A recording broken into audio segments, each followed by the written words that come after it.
पंतप्रधान श्री नरेंद्र मोदी यांची आताच अमेरिकेला भेट झाली, तर या भेटीमुळे भारताचा काय फायदा होईल याचं विश्लेषण करणं गरजेचं आहे. कारण त्यांच्या भेटीला अनेक ठिकाणून विरोध करण्याचा प्रयत्न झाला.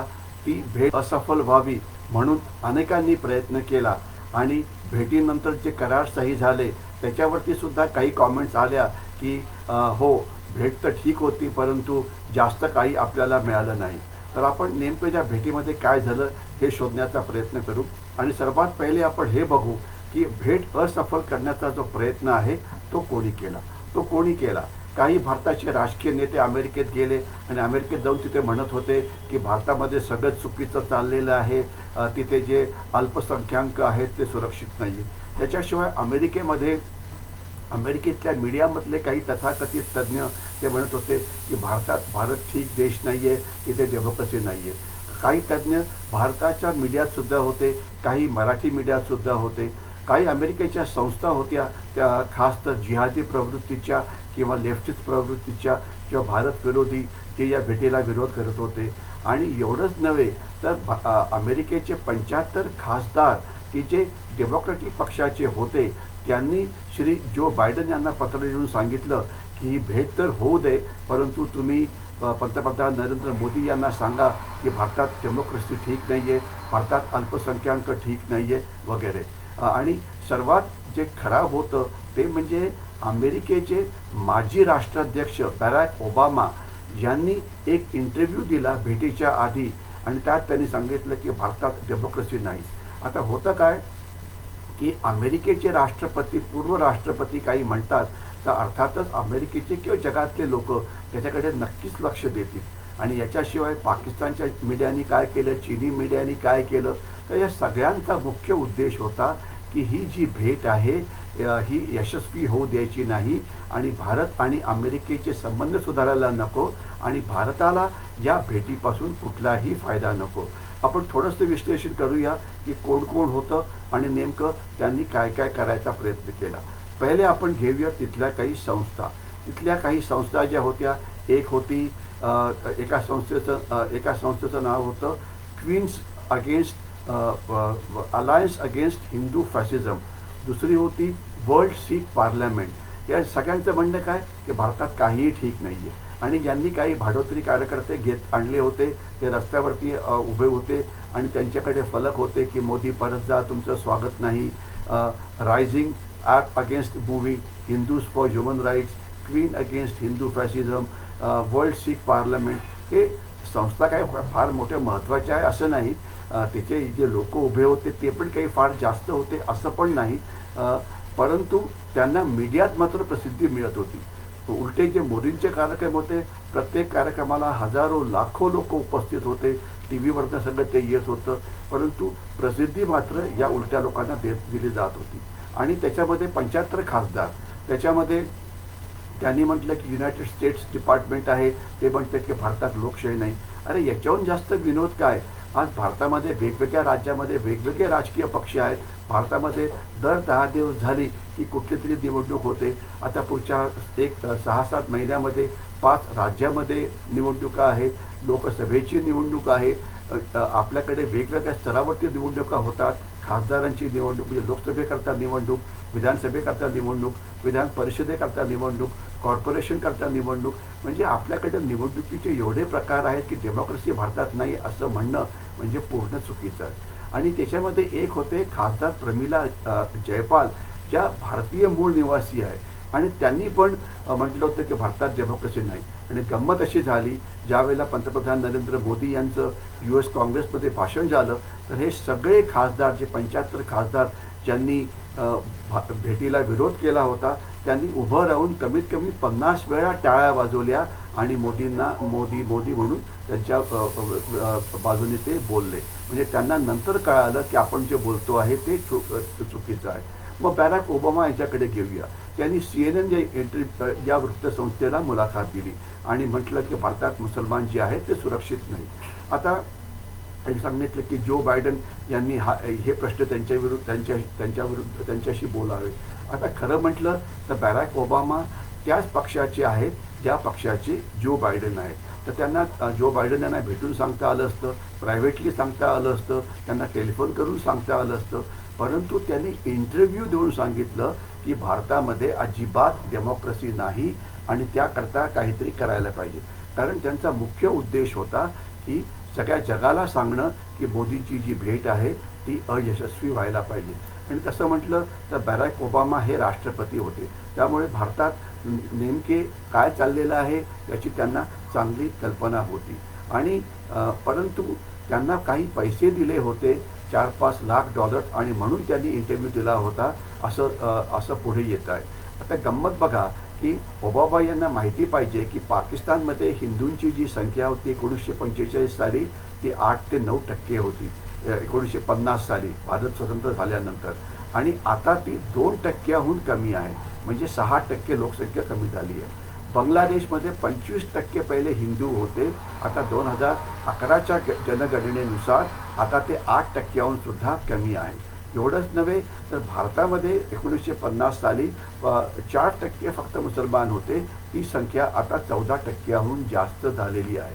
आणि भारत आणि पाकिस्तान आणि बांगलादेशमध्ये पुढच्या काही वर्षामध्ये हिंदूंची लोकसंख्या ही 0 होईल याच्यामध्ये कोणाच्याही मनामध्ये शंका नको.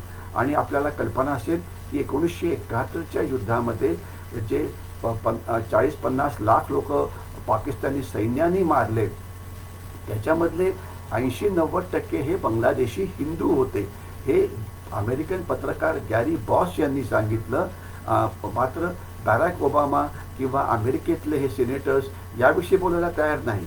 अमेरिकेची मीडिया याच्याविषयी बोलायला तयार नाही. अमेरिकेतले तथाकथित तज्ज्ञ याच्याविषयी बोलायला तयार नाही.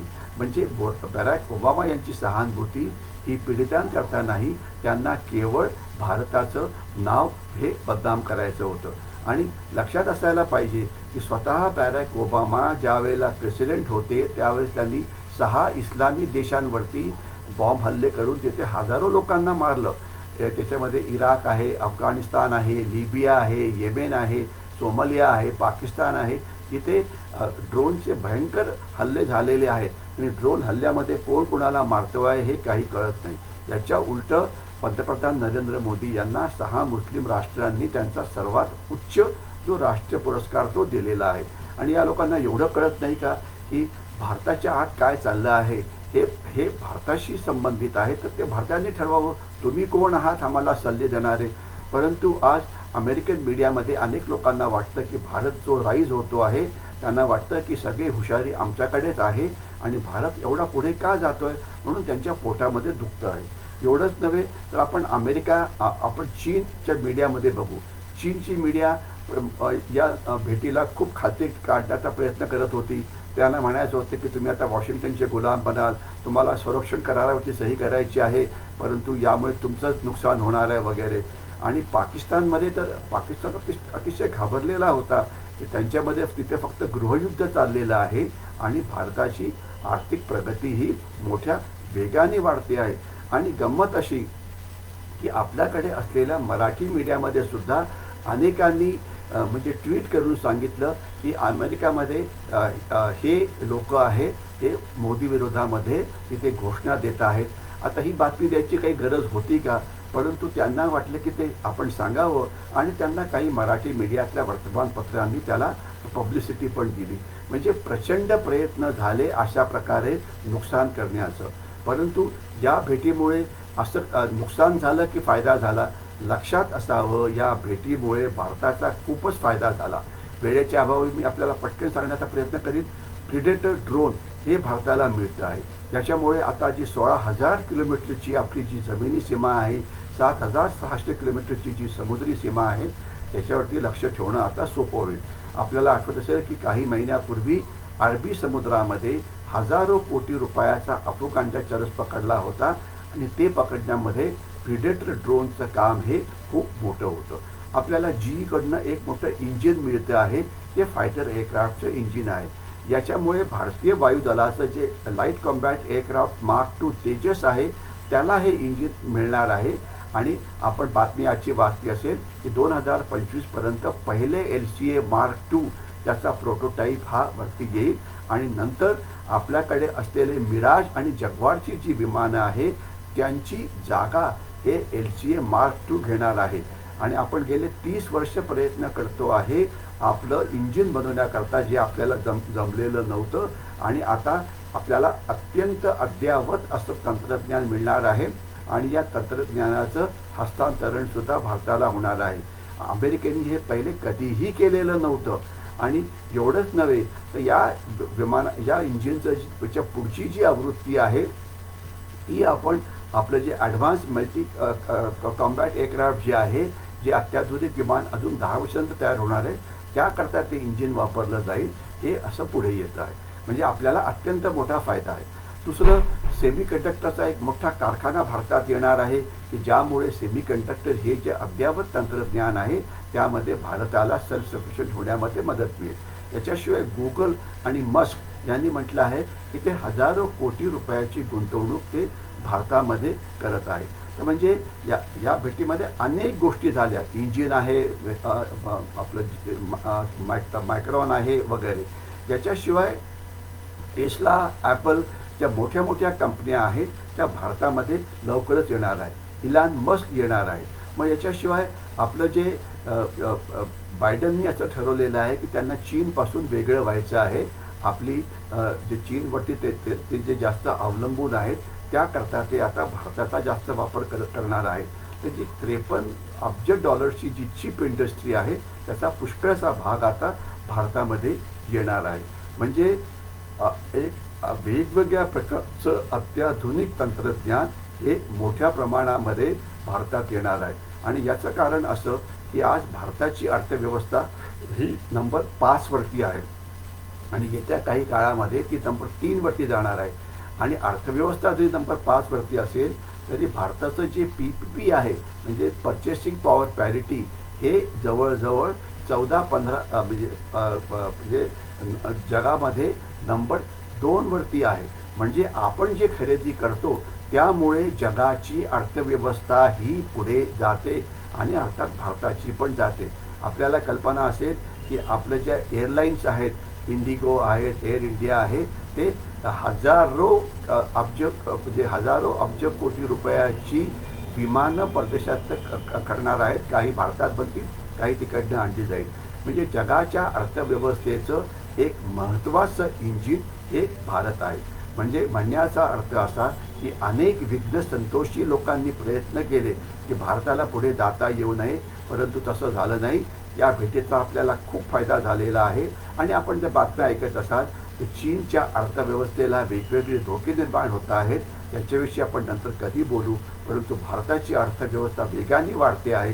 त्यामुळे भारतामध्ये नोकऱ्या तयार होतील, भारतामध्ये लोकांना काम मिळेल आणि भारतामधली गरिबी कमी करण्यामध्ये आपल्याला यश मिळेल. मी थांबतो. जय हिंद.